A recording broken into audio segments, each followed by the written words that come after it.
জান্নাত দেখাইছেন আল্লাহ, তো আসিয়ায় খুশিতে আত্মহারা, কিন্তু পরক্ষণে চেহারাটা মলিন হয়ে গেছেন। আল্লাহ বলছে আসিয়ার চেহারা মলিন কেন? জান্নাত দেখা খুশি তো হইলো, আবার মলিন হইলো কেন? তা আসিয়া ভাবতে ছিল জান্নাত তো আছে, রানী তো আছে, রাজা তো নাই, এই জান্নাতের মজা নাই। তো আল্লাহ বলতেছে আসিয়া জান্নাত যখন দিছি তো রাজাও দিব। কিতাবওয়ালা এটাই লেখেন যে জান্নাত পায়া যতটুকু খুশি না হইছে, যতটুকু খুশি না হইছে, আমাদের নবীজির নাম যখন শুনছে যে তোমার জান্নাতের রাজা হবে মুহাম্মদুর রাসূলুল্লাহ, তো আসিয়া এর চেয়ে কোটি গুণ খুশি হয়েছে।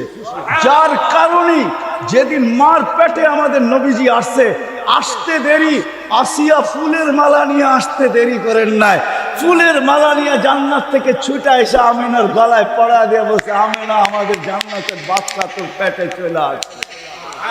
শুধু আসিয়া আসে নাই, শুধু আসিয়া আসে নাই, সাথে সাথে মরিয়ম আলাইহিস সালামও আসছে। মরিয়ম শুধু আসে নাই, মুসা আলাইহিস সালামের বোন কুলসুম আসছে। তিনজন বলছে চল বান্ধবী যাই, আয়সা পড়ছে আমাদের জান্নাতের বাদশা, জমিনে পা দিবে কয়েকদিন পরেই, আমেনার কোলে আয়সা পড়ছে, চল আমেনাকে মালা পরায়া দিয়ে আস। জান্নাতের মালা আমেনাকে পরায়া দিছেন। হয় পড়াবে না কেন? পেটে আসতে দেরি, সুঘ্রাণ চতুর্দিকে ফুটা আমেনার শরীর থেকে বাহির হইতে দেরি হয় নাই। আমেনা যেদিক দিয়া যাইতো ওদিক দিয়ে সুঘ্রাণের তুফান চলতে থাকতো। সারা মক্কায় প্রচার চলতেছিল, বিধবা তো খুশবু লাগানো, সুঘ্রাণ লাগানো নিষেধ। আমেনা সুঘ্রাণ লাগায় তো লাগায় কিভাবে? আবার এটা দুনিয়ার কোনো মক্কার সুঘ্রাণ না, সেটা পায় তো পায় কি করে? আব্দুল মুত্তালিব পুত্রবধূ আনলো তো আনলো কোত্থেকা? পুরা মক্কার এটাই আলোচনা চলতেছিল। আব্দুল মুত্তালিব ছুটে এসে ঘরে স্ত্রীকে জিজ্ঞাসা করতে, পুত্রবধূকে জিজ্ঞাসা কর এই সুঘ্রাণ পায় তো পায় কোত্থেকা? স্ত্রী বলে আমারও তো বলার কথা ছিল, তুমি আগে প্রশ্ন করে বলছো, তুমি আগে প্রশ্ন করে বসছো, আমি তোমাকে বলতে চাইছিলাম। এ যখন গোসলখানার থেকে বাহির হয়, তখন আমি যখন ঢুকি তো মনে হয় পুরা গোসলখানাকে জানি সুঘ্রাণে প্যাক করে রাখছে।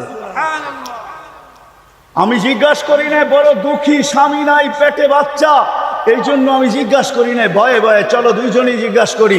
ডাইকা যখন জিজ্ঞাসা করছে, আমিনা বড় চালাক ছিল, সে জবাব পরে দিছে। আগে ওইখানেই থুতু নিক্ষেপ করছে, নিক্ষেপ করতে দেরি, সুঘ্রাণের তুফান উঠতে দেরি হয় নাই। বলতেছে মা শুধু শরীরে সুঘ্রাণ না, থুতুও সুঘ্রাণ। মা এটা আমার না, আমার পেটের টার, পেটের টার। তারপরে আমেনা বলা শুরু করছে, মা যেই দিন পেতে আসছে আসতে দেরি, ঘরের দেওয়ালগুলো আমাকে সালাম দিতে দেরি করে নাই, নিচের বালুর কণাগুলো সালাম দিতে দেরি করে নাই, মা বাহির হইতে দেরি, তরুলতা বৃক্ষ রাজি, এমনকি বালুর কলা পর্যন্ত আমাকে সালাম দেয়ার বলে, আমেনা সালাম, দুজাহানের বাদশা চলে আসছে, আমেনা তোকে সালাম। মা রাত্রে বাহির হইতে দেরি, তারাগুলা ছুটে এসে সালাম দিতে দেরি করে না, চাঁদ ছুটে এসে সালাম দিতে দেরি করে না, উত্তপ্ত বালুতে পা দিতে দেরি, ঠান্ডা হইতে দেরি হয় না, উত্তপ্ত পাথরে পা দিতে দেরি, ঠান্ডা হইতে দেরি হয় না।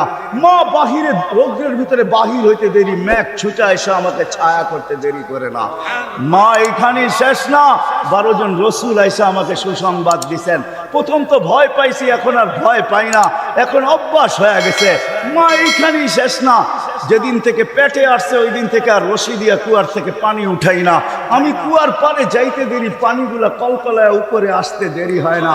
প্রথম আইসা একটা সালাম দেয়, তারপরে বলে দুজাহানের বাদশার মা, দুজাহানের বাদশাকে নিয়ে কল এই কুয়ার পারে আসছিস তো আসছিস কেন? আমেনা আমাদেরকে হুকুম দিলে তো বাড়িতে যেয়ে ভরে দিয়ে আসতাম। বলে আমি যখন কুয়ার পাড়ে যাই, মক্কার মেয়েগুলা ছুটে আসে আর বলে, আমেনা বোন যাইস না, তুই গেলে পানি নিচে নেমে যাবে, আমাদেরকে রশি দিয়া উঠাইতে হবে, আমরা বর্তনগুলো আগে ভরা নেই, তোরটা ভরেও দিব, বাড়িতে নিয়েও দিব। বলে মা এইখানেই শেষ না, হাজারো কাহিনী ডেলি আমার সাথে ঘটতে থাকে। আমি বুঝে নিছি মা এটা আমার কিছু না, এটা তো আমার পেটের টার, পেটের টার। ওই রসুল আল্লাহ আমাদেরকে দিয়েছেন। যখন মার পেটে ছিল তো সুঘ্রাণ আর সুঘ্রাণই ছিল। যেদিন দুনিয়াতে পা রাখছেন, চলেন 2-4টা আপনাদেরকে শুনাই দেই। যেদিন দুনিয়াতে পা রাখতে ছিলেন, আব্দুর রহমান ইবনে আউফ রাদিয়াল্লাহু তাআলা আনহু আম্মা বলতেছিলেন, আরে যেদিন পেটে ছিল তখন শুধু আমেনার শরীর দিয়ে সুঘ্রাণ ছড়াইতো, আর যেদিন দুনিয়াতে পা রাখছেন কাআন্নাল মিসকা ইয়াফুর, সমগ্র জগৎটা সুঘ্রাণে মোহিত হইতেছিল। সুবহানাল্লাহ। আল্লাহ ফেরেশতাদেরকে ছুটি দেন নাই, কিন্তু দুইবার ছুটি দিয়েছেন। যেদিন আমাদের নবীজি দুনিয়াতে পা রাখছেন ওদিন ফেরেশতাদের ছুটি ছিল। উর্দু জগতে হুল্লুর চলতেছিল, পুরা উর্দু জগতে খুশির বন্যা চলতেছিল। এক এক আকাশের ফেরেশতা আরেক আকাশে যে আরেক গলা লাগাইতেছিল আর বলতেছিল দুজাহানের বাদশা জমিনে পা দিয়া দিছে। দুজাহানের বাদশা বারবার এই জন্য বলতেছি, এটা শব্দটা আমার না, গুইসাপের শব্দ। যে গুইসাপকে আল্লাহ রসুল ইশারা করছেন, যার ইশারা করলে ভাগ্য খোলে, জিন্দেগি নিলে কি খুলবে বলেন তো দেখি। ইশারা করলে ভাগ্য খোলে, ইশারা করলে। আল্লাহ রসুল গুইসাপকে ইশারা করছে, আইয়ুহা দব বইলা ইশারা করছেন গুইসাপকে। ইশারা করতে দেরি জীবিত মৃত্যু গুইসাপ জীবিত হয়ে মাথা উঁচা করে আরবিতে চিৎকার দিতে দেরি করেন নাই। তার চিৎকার ছিল লাব্বাইক ওয়া সাদাইক ইয়া যাইনা ওয়াফা ইয়াউমিল কিয়ামা। ও দুজাহানের বাদশা আমাদের ভাগ্য খুলে গেছে।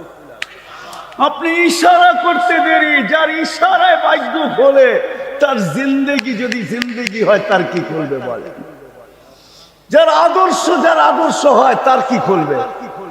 আল্লাহ জানি না আমাদেরকে এটা দিছেন কি দেন নাই, আমরা তুলনা করতে পারবো কি পারবো না। যার ইশারায় ভাগ্য খুলতেছে। আল্লাহ রসুল বলতেছে, এত সুন্দর আরবিতে তুই জবাব দিতেছিস, আর একটু আগে জিজ্ঞাসা করবো তো বলে জিজ্ঞাসা করেন। বলে লিমান তাবুদ, ইবাদত কার করিস। ওয়াফিল আরশি ওয়াফিস সামাই আরশুহু, আকাশে যার আরশ। ওয়াফিল আরদি সুলতানুহু, জমিনে যার রাজত্ব। ওয়াফিল বাহরি সাবিলুহু, সমুদ্রের ভিতরে যার রাস্তা। ওয়াফিল জান্নাতি রাহমাতুহু, জান্নাতের ভিতরে যার রহমত। ওয়াফিল নারি ইকাবুহু, জাহান্নামের ভিতরে যার শাস্তি। আল্লাহ রাসূল হাসতেছে আর বলতেছে, মান আনা, বল আমি কে। তো চিৎকার দিয়া বলতেছে, আনতা রাসূল রাব্বিল আলামিন।